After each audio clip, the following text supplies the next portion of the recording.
காலையில் கூட கடந்த வியாழக்கிழமை அன்னைக்கு எங்கள் கணவர் வண்டியில் போயிருந்தார். வண்டியில் போகும்போது ஆக்சிடெண்ட் ஆகிடுச்சு. ஆக்சிடெண்ட் ஆகும்போது வண்டி ஒரு இடத்துலையும் அவர் ஒரு இடத்துலையும் தூக்கி போட்டாச்சு. அவர் ஏசப்பா அப்படின்னு சொல்லிட்டு விழுந்தார்.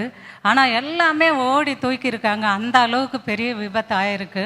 ஆனாலும் ஒரு சேதம் இல்லாதபடிக்கு என் தேவன் காப்பாற்றினார். கர்த்தருடைய பரிசுத்த நாமத்துக்கு ஸ்தோத்திரம். அதே போல் எனக்கு இந்த இடத்துல கொழுப்பு கட்டி இருந்து, அந்த கொழுப்பு கட்டி மருத்துவமனையில் போய் காட்டுறதுக்கு ஆப்ரேஷன் பண்ணால் தான் நடக்கும் அப்படின்னு சொன்னாங்க. ஆனால் முடியல. என்ன சொன்னால் எனக்கு டைம் இல்லாததுனால நான் போய் அதை ஆப்ரேஷன் பண்ணலை, அப்படியே விட்டுட்டேன். மங்கள வார்த்தை காலையில் வரும்.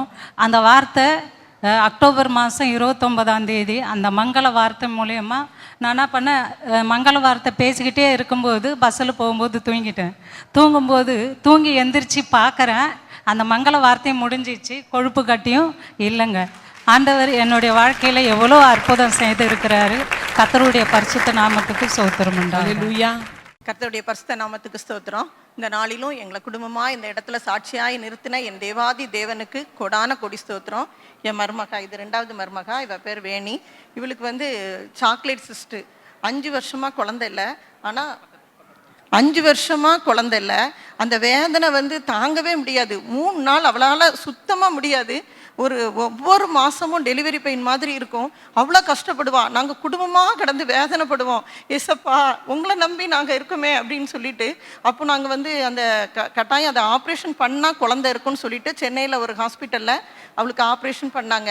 ஆப்ரேஷன் பண்ணி 2 கட்டி எடுத்தாங்க. ஆனால் இன்னும் 3 கட்டி இருந்தது. அதுக்கப்புறம் முடிஞ்சதுக்கப்புறம் சான்ஸ் இல்லை, ஒரு 2%, அதுவும் நம்ம ட்ரீட்மெண்ட்டில் தான் இருக்கும்னாங்க.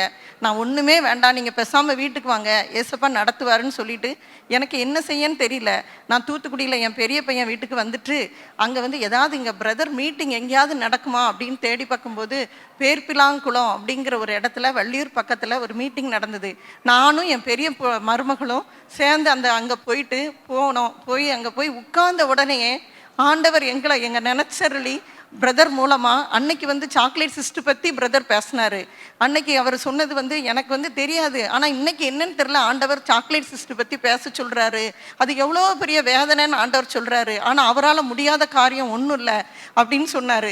உடனே எங்களுக்கு அதில் ஒரு நம்பிக்கை. உடனே ப்ரேயர் முடிஞ்ச உடனே போய் ப்ரேயர் பண்ணோம். என் மருமக வரல, நான் தான் போய் ப்ரேயர் பண்ணும்போது ஆண்டவர் இந்த மாதத்துலேயே வச்சுட்டாரப்பா, ஆண்டவர் ஆசீர்வதிச்சிட்டாரு, உன் பிள்ளையில அந்த பிள்ளைக்கான பணத்தை சேர்க்கும் அப்படின்னு சொன்னாங்க. ஆனால் நான் விசுவாசத்தோடு என் மருமகிட்ட சொன்னேன். அப்போ அவளுக்கு ப்ளீடிங் ஆகிட்டு இருக்கு. அப்போ அவள் சரி அப்படின்னு சொன்னான். ஆனால் 10 நாள் கழிச்சு 28 நாள் தான் நாங்கள் செக் பண்ணி அவள் பார்க்கும்போது கன்சீவ் ஆயிருந்தா. ஏசப்பா செஞ்ச பெரிய காரியம் எங்களுக்கு. இதை எங்களால் நம்ப முடியாது. அந்த அளவுக்கு அந்த வார்த்தையை ஆண்டவர் கனப்படுத்தி. கடந்த மாதத்தில் என்னுடைய தம்பி பைக் நிறுத்தும்போது ஸ்டாண்ட் போட்டுட்டேன்னு நினச்சி அவன் ஸ்டாண்ட் போடாமலே போட்டோன்னு நினச்சி நவுந்ததுனால அவன் மேலே அது சாஞ்சிட்டு அவன் விழுந்து அவன் மேலே வண்டி விழுந்ததுனால லெஃப்ட் சைடில் அடிபட்டுச்சு. அப்போ 1 வாரத்துக்கு ஒன்றும் இல்லாமல் இருந்தான். அப்புறம் 1 வாரத்துக்கு பிறகு அவனுக்கு ரொம்ப பயங்கர தலைவலி வந்தப்போ நாங்கள் டாக்டர்கிட்ட போய் பார்த்தப்ப அவர் ஸ்கேன் பண்ணணும்னு சொன்னார். ஸ்கேன் பண்ணி பார்த்துட்டு பிரெயின் கிட்ட கிளாட் ஆகிருக்கு. இது சர்ஜரி பண்ணாதான் சரியாகும், இல்லைன்னா அடிக்கடி ஃபிட்ஸ் வர ஆரம்பிச்சிரும் அப்படின்னு சொன்னார். ஏற்கனவே அவனுக்கு ஹார்ட் ப்ராப்ளம் இருக்கிறதுனால எங்களுக்கு ஒன்றுமே புரியலை. அப்போ நாங்கள் காட்ஸ் லவ்ஸ் மினிஸ்ட்ரியில் ஃபோன் பண்ணி நாங்கள் ஜபித்தோம். நான் ஆண்டவரை நீங்கள் டாக்டராக நின்று உங்கள் உயிர்ப்பிக்கிற வல்லமைனால அவனை உயிர்ப்பிங்க ஆண்டவரை, ஏன்னா இந்த சர்ஜரி ரொம்ப ரிஸ்க்குன்னு சொன்னாங்க டாக்டர்ஸு. ஆனால் அற்புதமாக ஆண்டவர் விடுதலை கொடுத்து அவனை ஒரு 10 நாளைக்கெல்லாம் விடுதலை ஆகி அவன் 15 நாள் 20 நாளைக்கெல்லாம் ஆஃபீஸ் போகிறதுக்கு ஆண்டவர் கிருபை பண்ணதுக்காக என் ஆண்டவரை கோடி கோடி நன்றியோடு துதிக்கிறோம், ஸ்தோத்திரிக்கிறோம்.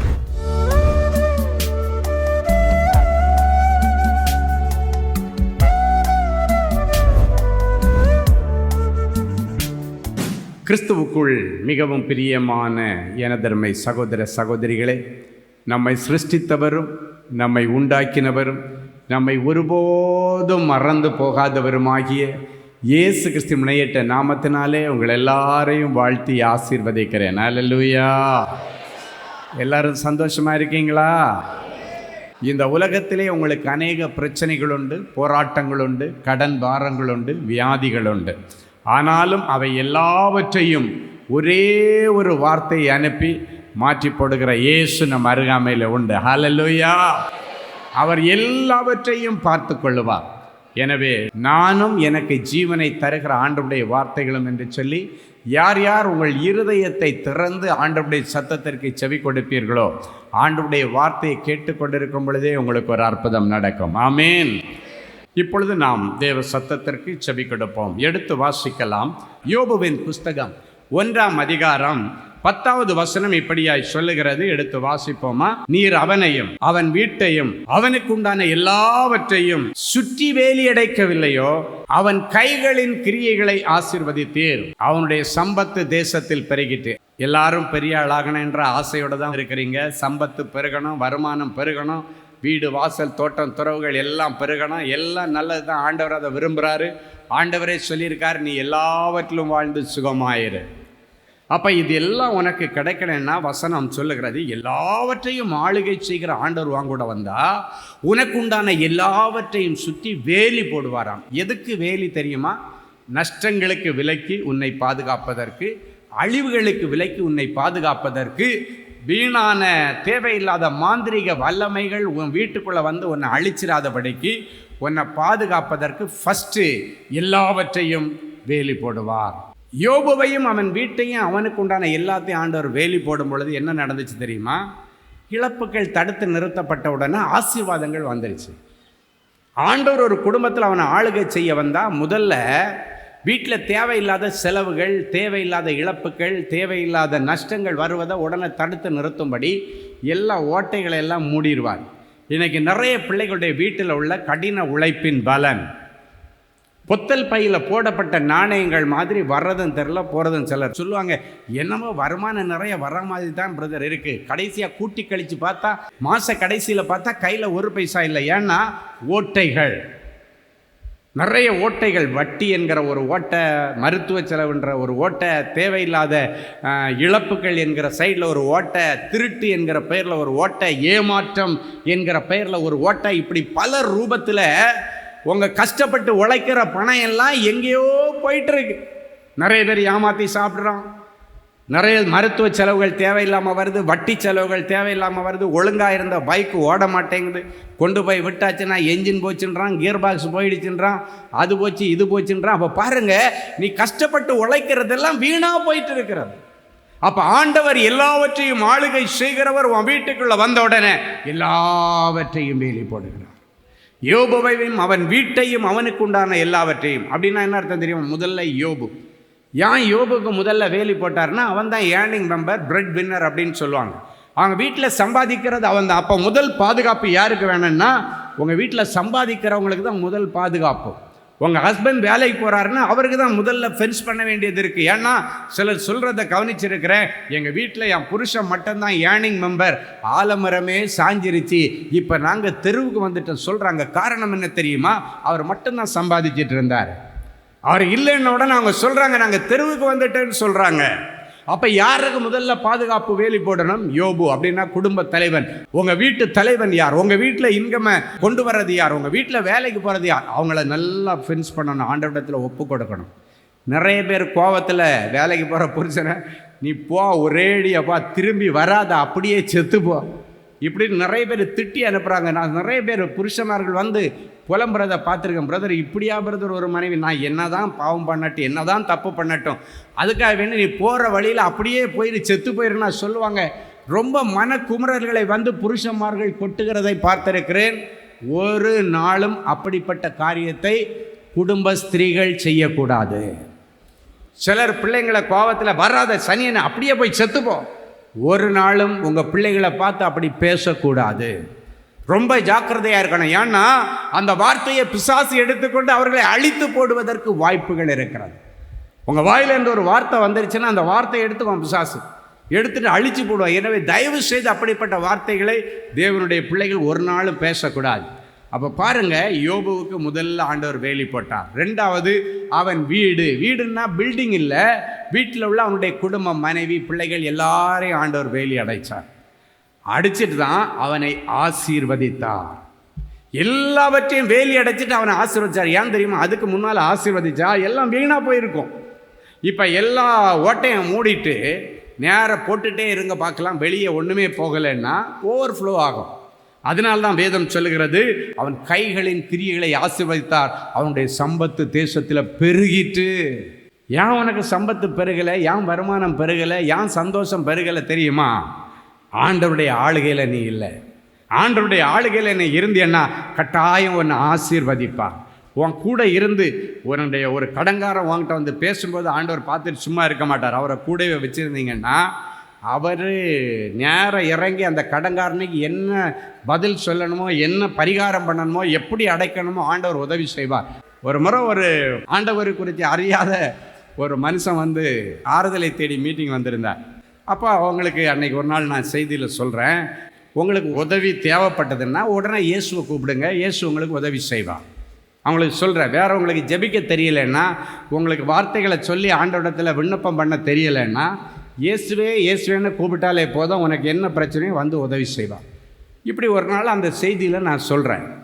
அப்போ அங்கே ஒரு ஆண்டவரை குறித்து அறியாத மார்க்கத்தில் உள்ள ஒருத்தர் பயங்கர கடன், சரீரத்தில் வியாதி, ரொம்ப பிரச்சனை, அதனால் வந்து ரொம்ப கஷ்டப்பட்டுட்டு இருக்கும்போது பக்கத்து வீட்டில் உள்ள அக்கா சொல்கிறாங்க, என்ன இப்படி ஒரு கூட்டம் நடக்குதுன்னே, ஒரு நாள் போயிட்டு வாங்கண்ணே, நிறைய அற்புதம் நடக்குதுன்னே, நீங்கள் போயிட்டு வந்தீங்கன்னா உங்களுக்கும் ஒரு நல்லது நடக்கண்ணே, எதுக்கு இப்படி கடந்து புலம்பிகிட்டு இருக்கிறீங்க அப்படின்னு சொல்லி இந்த மீட்டிங் போங்கன்னு சொல்லதால சரி என்ன தான் நடக்குது பாப்பேன்னு சொல்லி வந்து மீட்டிங்கில் ஓரமாக உட்காந்து அப்படியே செய்தி கேட்டுட்ருக்காரு. ஆனால் நல்ல கவனமாக கேட்டிருக்காரு. நான் சொல்கிறேன், உனக்கு ஏதாவது பிரச்சனையா இயேசுவை கூப்பிட்டு அவர் வந்து உதவி செய்வார். உனக்கு என்ன தேவையோ அவர்கிட்ட சொல்ல, அந்த தேவையை அவர் பூர்த்தி செய்வார். பெருசாக ஒன்றும் உனக்கு ஜெபம் பண்ண தெரியலன்னா இயேசுவை கூப்பிடு. மீட்டிங் முடிச்சுட்டு நைட்டு போயிட்டார். அடுத்த மாதம் அவர் சாட்சியில் சொன்னதை சொல்கிறேன். மீட்டிங் முடிச்சுட்டு வீட்டுக்கு போயிட்டு முதல்ல வந்து நைட்டு அவருக்கு பொதுவாக தூக்கம் வராதான். அவர் நல்ல மதுபானங்களை எல்லாம் குடிச்சிட்டு தூங்கினாலும் அவருக்கு கொஞ்ச நேரம் தூங்கிட்டு எழும்பி உட்காந்துருப்பார். பைத்தியம் பிடிச்ச மாதிரி எதையோ யோசித்துட்டு இருப்பாராம். அப்போ ரொம்ப நாளாக தூக்கம் இல்லை. அப்போ போய் உட்காந்துட்டு ட்ரையல் பார்ப்பேன்னு சொல்லி கேட்டார். அவர் சொன்ன சாட்சி ரொம்ப சூப்பராக இருந்துச்சு. அவர் மெட்ராஸ் பாஷையிலே பேசினார். சரி இயேசுன்னு கூப்பிட்டா என்ன தான் நடக்குது, ட்ரையல் பார்த்துரும். அந்த ஐயா சொன்னார்ல, பெருசாக மேடையில் நின்று முழங்கினார், பாப்பா என்ன நடக்குதுன்னு பார்ப்பேன்னு சொல்லிட்டு இன்றைக்கி நைட்டு மாத்திரை போடாமல் தண்ணி அடிக்காமல் எனக்கு தூக்கம் வருதா பார்க்கலான்னு சொல்லி ஏற்கனவே பாட்டில் வாங்கி வச்சுட்டார். ஆனால் அதுக்கு முன்னால் ட்ரையல் பார்க்குறார். இயேசு இயேசு இயேசு 3 அடி கூப்பிட்டார். அவ்வளோதான். போய் படுத்தார். அவர் எப்போ தூங்கினாருன்னு அவருக்கே தெரியாது. காலையில் எழும்புறாரு. 2 மணி நேரம் தான் அவருக்கு தூக்கம் வர. அதுக்கப்புறம் முழிச்சு உட்கார்ந்து இருக்கிற மனுஷன் காலையில் 6 மணிக்கு எழும்பிட்டு ஐயையோ சாப்பாடு சாப்பிடல, மாத்திரை சாப்பிடல, சுகர் மாத்திரை சாப்பிடல, எல்லாம் சாப்பிடல, சும்மா போய் ட்ரையல் பார்த்தாரு. இயேசுவேன்னு கூப்பிட்டுட்டு ட்ரையல் பார்த்தாரு. ஆஹா இது நல்லா ஒர்க் அவுட் ஆகுதே அப்படின்னு சொல்லி அவர் சொன்ன சாட்சி அப்படியே சொல்கிறேங்க. அடுத்த நாள் காலையில் யோசிக்கிறாரு, இந்த இயேசுன்ற பேரில் இவ்வளோ விஷயம் இருக்கா? சரி நாளைக்கு காலையில் ஒருத்தன் கடங்காரன் வந்து நாளைக்கு மட்டும் நீ காசு வட்டியும் முதலுமா தரல, உன் தலையை எடுத்துருவேன்னு ஒருத்தன் மிரட்டிட்டு போயிருக்கிறான். அவன் வந்தால் என்ன பண்ணுறது, காசு வேற இல்லை, எப்படி அவனை மேற்கொள்கிறது, எப்படி அவர்கிட்ட பேசுகிறது? சரி எதுக்கு இன்றைக்கி நைட்டு இந்த ஃபார்முலா நல்லா ஒர்க் அவுட் ஆகிடுச்சு, காலையிலே ஒர்க் அவுட் ஆகுதா பாப்பேன்னு காலையில் எழும்பி உட்காந்துட்டு இயேசுவே இயேசுவே இயேசுவே, அவ்வளோதான், வேற ஒன்றும் தெரியல. சொன்ன மாதிரி 10 மணிக்கு கடங்காரம் வர்றான். இவர் என்ன நடக்க போகுது, இயேசுன்ற வார்த்தை ஒர்க் அவுட் ஆகுதா ஆகலையான்னு அப்படியே யோசித்துட்டே இருக்கிறாரு. கடங்காரன் வந்தான். அண்ணாச்சி நீர் ரொம்ப வருஷமாக எனக்கு வட்டி கொடுத்து நான் கொடுத்த அசலை விட நிறைய வட்டி கொடுத்துட்டீரு, இதுக்கு மேலே நீர் காசு தர வேண்டாம், எனக்கே உங்களை பார்த்தா பாவமாக இருக்குது, ஒரு புண்ணியத்தை தேடிக்கிறேன், உன் கணக்கு ஃபுல்லாக நான் வேவர் பண்ணிட்டேன்ட்டார். ஆகா இது என்னடா பயங்கரமாக ஒர்க் அவுட். அவர் சொல்கிறாரு, இந்த இயேசுன்ற பேரில் இவ்வளோ பெரிய காரியம் இருக்கா, என்னால் நம்பவே முடியலை, இந்த இயேசுவை இவ்வளவு நாளாக நான் அறியாதிருந்தேன். எத்தனை பேர் உங்கள் ஆபத்து காலத்தில் ஆண்டவரை இயேசுவேன்னு கூப்பிட்றீங்க பாப்பா? அது பேருக்கு முன்னாடி இங்கே போய் கம்ப்ளைண்ட் பண்ணிடலாம், அங்கே பண்ணிடலாமா, இவன் இன்னைக்கு வந்து அடிக்க போகிறான், அண்ணனை கூப்பிட்டுடலாமா, அக்காவை கூப்பிட்டுடலாமா, யாராவது 2 பேரை வச்சிடலாமா, இதில் தான் உன் மைண்டு போகுதே தவிர இயேசுவை துணைக்கு கூப்பிடுறதுக்கு நிறைய பேர் இன்றைக்கும் தயக்கம் காண்பிக்கிறீர்கள். உங்கள் கையில், நம்ம ஊரில் ஒரு பழமொழி சொல்லுவாங்க, கையில் வெண்ணெயை வச்சுட்டு நெய் கலைஞ்சானாம். நெய் எதில் இருக்குங்க? வெண்ணெய்க்குள்ளே தான் இருக்குது. ஆனால் வெண்ணெய் இருக்குது, இதுலேருந்து அவனுக்கு நெய்யை எடுக்க தெரியல. வெண்ணெயிலேருந்து நெய் எடுக்க தெரியலை. ஆனால் நம்ம ஆளுகை செய்கிற ஆண்டவரை கையில் வச்சுருந்தீங்கன்னா உனக்கு தேவையானது எல்லாவற்றையும் அவரிடத்திலிருந்து எடுத்துக்கொள்ள முடியும். ஹல்லேலூயா! என் அன்பு தேவனுடைய பிள்ளைகளை அவர் சொன்ன சாட்சி பார்த்தா ஆச்சரியமாக இருந்து, நம்ம சொல்கிற மாதிரி இல்லை ஆண்டவருடைய பரிசுத்த நாமத்துக்கு ஸ்தோத்திரன்னு சொல்லி அப்படிலாம் அவர் தொடங்கலை. நான் இயேசுவை பற்றி சொல்ல போகிறேன்னார். வந்து நின்றுட்டு நான் சொன்ன இதெல்லாம் சொல்லிட்டு வரட்டா அப்படின்ட்டு அவர் ஸ்டைல், அவருக்கு அப்படி தான் சொல்ல தெரியும். ஹல்லேலூயா! முதல்ல என்ன நடக்கும்? எல்லாவற்றையும் ஆளுகை செய்கிறவர் உன் கூட இருந்தால் அவர் வந்த உடனே எல்லாவற்றையும் வேலி போடுவார். அப்போ நஷ்டங்களுக்கு விலைக்கு நீ பாதுகாக்க முடியும். அன்னைக்கு யோபுக வீட்டுக்கு வந்தார். யோபுடைய வீட்டில் அவருடைய ரகசிய செயல் இருந்தது என்று வேதம் சொல்லுகிறது. வந்த உடனே யோபுவையும் அவன் வீட்டையும் அவனுக்கு உண்டான எல்லாவற்றையும் வேலி போட்டார். அதன் பிறகு அவனுடைய கைகளின் கிரியைகளை ஆசீர்வதித்தார். சம்பத்து பெருகிற்று. இன்னைக்கு அந்த இயேசுவை உங்கள் கூடவே நீங்கள் கூட்டுட்டு போனீங்கன்னா போன உடனே பார்ப்பார், இங்கே வீட்டில் வர்ற பணம் எல்லாம் எந்த ரூட்டில் எந்த ஓட்டையில் போயிட்டுருக்கு. வந்த உடனே அவர் வந்த உடனே கண்டுபிடிச்சிருவார். மகன் மூலமாக இவ்வளவு போகுது, புருஷன் மூலமாக இவ்வளவு போகுது, மனைவி மூலமாக இவ்வளவு போகுது, பிள்ளை மூலமாக இவ்வளவு போகுது. எல்லாத்தையும் பார்த்த உடனே பொதுவாக வந்து சிலர் சொல்லுவாங்க, வந்து பார்த்துட்டு எல்லாத்தையும் அனலைஸ் பண்ணுறதுன்னு சொல்லுவாங்க. ஒரு கம்பெனியை இன்னொரு கம்பெனியை டேக் ஓவர் பண்ணுறாங்கன்னு வச்சுங்க. ஒரு பேங்கை இன்னொரு பேங்கு டேக் ஓவர் பண்ணுறதுன்னா முதல்ல வந்து அங்கே இருக்கிற நிலவரத்தை எல்லாம் வாட்ச் பண்ணுவாங்க. எல்லாத்தையும் வாட்ச் பண்ணுவாங்க. இவங்களுக்கு என்ன ப்ளஸ் இருக்குது, என்ன மைனஸ் இருக்குது, என்ன கமிட்மெண்ட்ஸ் இருக்குது, எவ்வளவு வர வேண்டியது இருக்குது, எவ்வளவு அவங்க கொடுக்க வேண்டியது இருக்குது. இதை வந்து அனலைஸ் பண்ணுறதுன்னு சொல்லுவாங்க. இதை நம்ம எடுத்தால் நம்ம தப்புவோமா, தலை தப்புமா, நம்ம 4 காசு சேர்க்க முடியுமா, என்ன ஏதுன்னு யோசித்து தான் அதை டேக் ஓவர் பண்ணுவாங்க. ஆனால் ஆண்டவர் உன் வீட்டுக்குள்ளே வந்தால் ஏதாவது தனக்கு கிடைக்குமான்னு பார்த்து உன்னை டேக் ஓவர் பண்ணவோ உன்னை ஆளுகை செய்யவோ வரமாட்டார். உங்கள் வீட்டில் வந்தாருன்னா அனலைஸ் பண்ணிவிட்டு எங்கெல்லாம் ஓட்டை இருக்குது, எங்கெல்லாம் பணம் போகுது, வட்டி எங்கே போகுது, எங்கே மருத்துவ செலவு போகுது, எங்கே திருட்டு போகுது, யார் ஏமாத்துறா, எல்லாத்தையும் பார்த்துட்டு அந்தந்த இடத்த பிளாக் எல்லாம் மூடிடுவார். மூடின உடனே என்ன ஆகுன்னா, இப்போ நீ கொஞ்சம் கொஞ்சம் சம்பாரிச்சிட்டு வந்தாலும் அதை கொண்டு வந்து அந்த பையில் போடும்போது பொத்தல் இல்லாததுனால அப்படியே மேலே எழும்பி வரும். எழும்பி வந்து அப்போ செலவே இல்லாமல் வருமானம் மட்டும் இருந்ததுன்னா என்ன ஆகும்? அது ஓவர்ஃப்ளோ ஆகும், பாத்திரம் நிரம்பி வழியும். அன்னைக்கு அப்படித்தான் வேதம் சொல்லுகிறது. அந்த யோபனுடைய வீட்டிலே சம்பத்து பெருகிட்டு, ஏன்னா எந்த விதமான இழப்புகளும் இல்லாத அளவுக்கு கர்த்தர் வேலி போட்டார். எல்லாவற்றையும் ஆளுகை செய்கிற ஆண்டவர் எல்லாவற்றையும் இன்றைக்கு வேலி போடுகிறார். 2வது, எல்லாவற்றையும் ஆளுகை செய்கிற ஆண்டவர் எல்லாவற்றையும் எல்லாவற்றாலும் நிரப்புவேன் என்று சொல்லுகிறார். எல்லாவற்றையும் ஆளுகை செய்கிறவர் முதல்ல வேலி போடுறாரு, 2வது நிரப்புறாரு. அழகான ஒரு வசனத்தை எடுத்து வாசிப்போம். எபேசியரின் புஸ்தகம் 1ஆம் அதிகாரம் 23வது வசனம் இப்படியாய் சொல்லுகிறது. வாசிப்போமே. எல்லாவற்றையும் எல்லாவற்றாலும் நிரப்புகிறவருடைய நிறைவாகிய சரீரமான சபைக்கு அவரை எல்லாவற்றுக்கும் மேலான தலையாக தந்தருளினார். எல்லாவற்றையும் ஆளுகை செய்கிற என் இயேசுவை திருச்சபைக்கு தலையாக ஆண்டவர் தந்தருளினார். எதுக்கு தெரியுமா? எல்லாவற்றையும் எல்லாவற்றாலும் நிரப்பும்படிக்கு, சபையை ஆத்துமாக்களினால் நிரப்பும்படி, சபையில் உள்ள ஜனங்கள் ஆண்டவருடைய வார்த்தைகளினால் நிரப்பப்படும்படிக்கு, ஆண்டவருடைய அபிஷேகத்தினால் நிரப்பப்படும்படிக்கு, அதே போல தொழில் செய்கிற பிள்ளைகளுடைய வியாபாரத்தில் செல்வங்கள் நிரம்பும்படிக்கு, வேலை செய்கிற பிள்ளைகளுடைய வாழ்க்கையில் செல்வங்கள் நிரம்பும்படிக்கு அவர் எல்லாவற்றையும் எல்லாவற்றாலும் நிரப்பும்படி உங்கள் வீட்டில் தலைவராக அவரை ஒப்புக்கொடுங்க. தலையாக தந்தருளினார். தலைவர்கிட்ட தான் எப்போவுமே டிசிஷன் மேக்கிங் இருக்கும். அப்போ பாருங்கள், தலைவராக யாராவது ஒருத்தர் வீட்டில் இருக்கணும். அந்த தலைவராக நீங்கள் இயேசுவை வைத்துக் கொள்ளுங்கள்.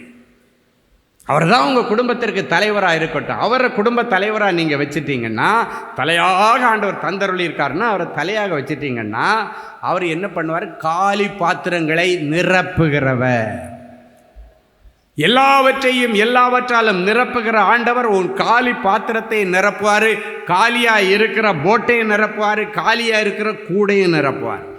அன்றைக்கு திராட்சை ரசம் காலி ஆயிடுச்சு, ஜாடி எல்லாம் காலியா இருக்கு. இயேசு அங்கே இருந்தபடியினாலே இயேசுவுக்கு அன்னைக்கு அங்கே வீட்டில் ஸ்பெஷல் இன்விடேஷன், அந்த கானாவர் கல்யாண வீட்டில் பைபிள் அழகாக சொல்லப்பட்டிருக்கிறது. இயேசுவும் அவருடைய சீடர்களும் கல்யாண விருந்திற்கு அழைக்கப்பட்டிருந்தார்கள். தே வேர் இன்வைட்டட். அதில் மரியாளுடைய பேர் இல்லை. அப்படின்னா என்ன அர்த்தம் தெரியுமா? மரியாளுக்கெல்லாம் தனி பத்திரிகை வச்சுட்டு இயேசுக்கும் அவர் கூட இருக்கிற சீடர்களுக்கு தனி பத்திரிகை. அதுதான் பைபிள் சொல்லுது. அப்படின்னா அந்த கல்யாண விருந்திற்கு அவரை தலையாய் அழைத்திருந்தார்கள். அதனால தான் அங்கிருந்த காலி பாத்திரம் எல்லாம் நல்ல திராட்சை ரசத்தில் நிரம்பிச்சு. அது நல்ல திராட்சை ரசமாக இருந்துச்சு. அவன் சொல்கிறான், அந்த பந்தி விசாரிப்புக்காரன் எல்லாரும் பொதுவாக முதல்ல நல்ல ரசத்தை கொடுத்துட்டு அப்புறமா தான் ருசி இல்லாததை கொடுப்பான். நீ என்னப்பா இப்போ நல்ல ரசத்தை கொடுத்துருக்கியே? ஒரு அழகான வசனம் சொல்லுகிறது, நல்ல ரசத்தை இதுவரைக்கும் வைத்திருந்தீரே. உன் குடும்பத்தை ஆண்டவர் ஆளுது செய்தாருன்னா உன் வீட்டில் நல்ல ரசம் கிடைக்கும். நல்ல மாப்பிள்ளை உன் பிள்ளைக்கு அமைவான். நல்ல பொண்ணு உங்கள் பையனுக்கு அமைவான். அவர் நல்ல ரசத்தை வைத்திருக்கிறவர் இதுவரைக்கும். அப்படின்னா லேட்டானாலும் வைத்திருக்கிறவர். இன்னைக்கு அப்படிப்பட்ட பிள்ளைகளை பார்த்து சொல்கிறாரு, நல்ல ரசத்தை இதுவரைக்கும் உன் பிள்ளைக்காக ஆண்டவர் வைத்திருக்கிறார். ஹல்லேலூயா. என் அன்பு தேவனுடைய பிள்ளைகளே, எல்லாவற்றையும் ஆளுகிறவருக்கு அங்கு தலையான இடம் அந்த கல்யாண விருந்திலே கொடுக்கப்பட்டபடியினாலே தான் அங்கு இருக்கிற குறைவுகள் கிறிஸ்து இயேசுக்குள்ளே நிறைவானது. இன்றைக்கும் உங்கள் வாழ்க்கையில் இயேசுவுக்கு முதலிடம் கொடுத்து அவரை உங்கள் குடும்பத்தில் ஆளுகை செய்கிறவராக, உங்கள் குடும்பத்தில் உள்ள எல்லாவற்றிற்கும் அவரை கூட வச்சு அவர்கிட்ட பேசி அவரிடத்தில் ஆலோசனை வாங்கி நீங்கள் காரியங்களை செய்யுங்க. உங்கள் வீட்டில் நல்ல வாழ்க்கை இருக்கும். ஹல்லேலூயா. நல்ல குடும்ப வாழ்க்கை இருக்கும், நல்ல வியாபாரம் இருக்கும், நல்ல ஊழியம் இருக்கும், நல்ல தொழில் இருக்கும், வேலையில் நல்ல சந்தோஷமான அறுவடையை கர்த்தர் கொடுத்து உங்களை ஆசீர்வதிப்பார். ஹல்லேலூயா.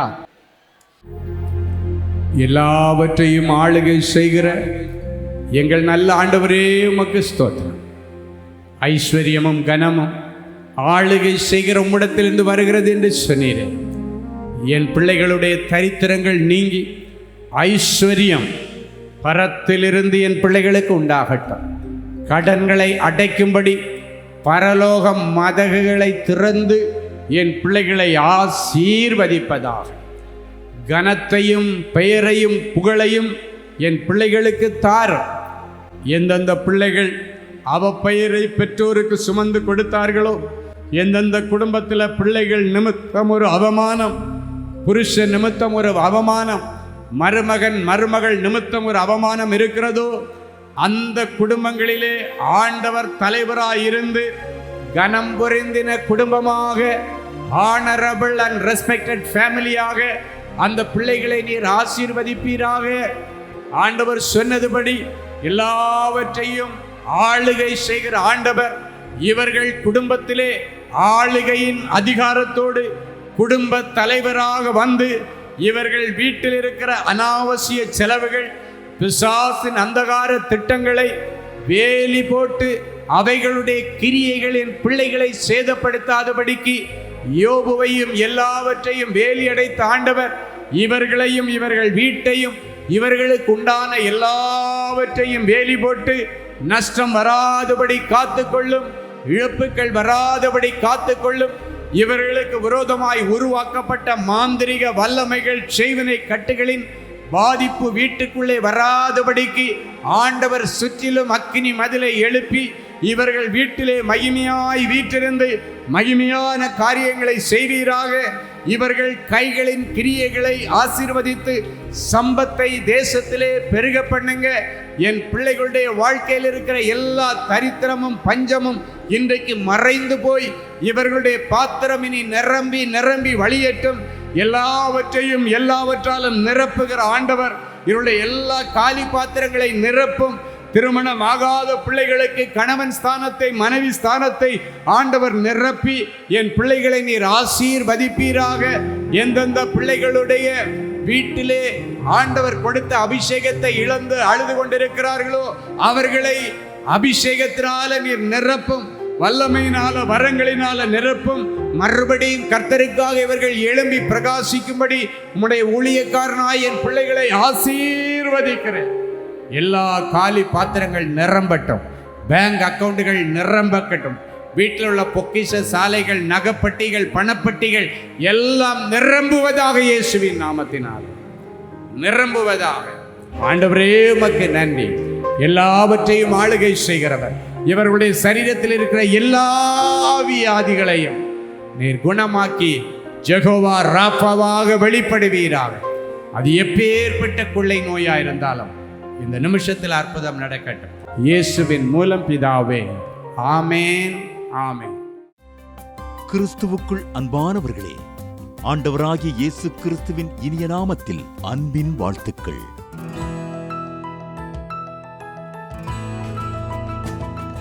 எங்களுடைய மார்வெல் திருமண தகவல் மையத்தை ஆன்லைன் சேவை மூலம் உங்களுக்கு அறிமுகப்படுத்துவதில் நாங்கள் மிகுந்த மகிழ்ச்சி அடைகிறோம். எங்களது மார்வெல் திருமண மையம் கிறிஸ்தவ குடும்பத்தில் திருமணத்திற்கு ஆயத்தமாயிருப்பவர்கள் தங்களுக்கு ஏற்ற வாழ்க்கை துணையை தேர்ந்தெடுக்க சிறந்த திருமண சேவை மையமாக இருக்கிறது.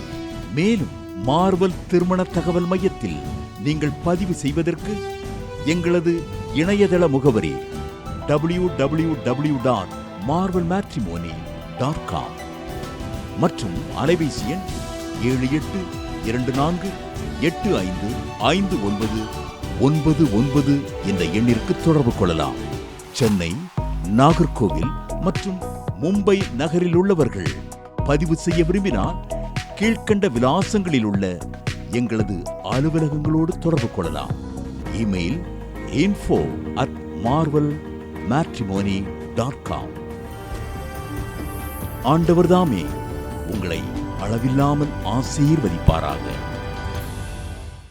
அன்பு தேவனுடைய பிள்ளைகளே, இந்நிகழ்ச்சியின் மூலம் நீங்கள் பெற்றுக்கொண்ட ஆசீர்வாதங்களையும் உங்கள் ஜெப விண்ணப்பங்களையும் அனுப்ப வேண்டிய முகவரி தேவனின் அன்பு ஊழியங்கள், எண் 340B பார் 1A 3B1 Vinayak avenue, OMR road, Okkiyam, Thoraipakkam, Chennai 600097. இது இந்தியன் ஆயில் பெட்ரோல் பங்க் எதிரில் அமைந்துள்ளது மற்றும் காக்னிசன்ட் டெக்னாலஜி சொல்யூஷன்ஸ் அருகிலும் அமைந்துள்ளது. மின்னஞ்சல் prayer@godsloveministries.co.in.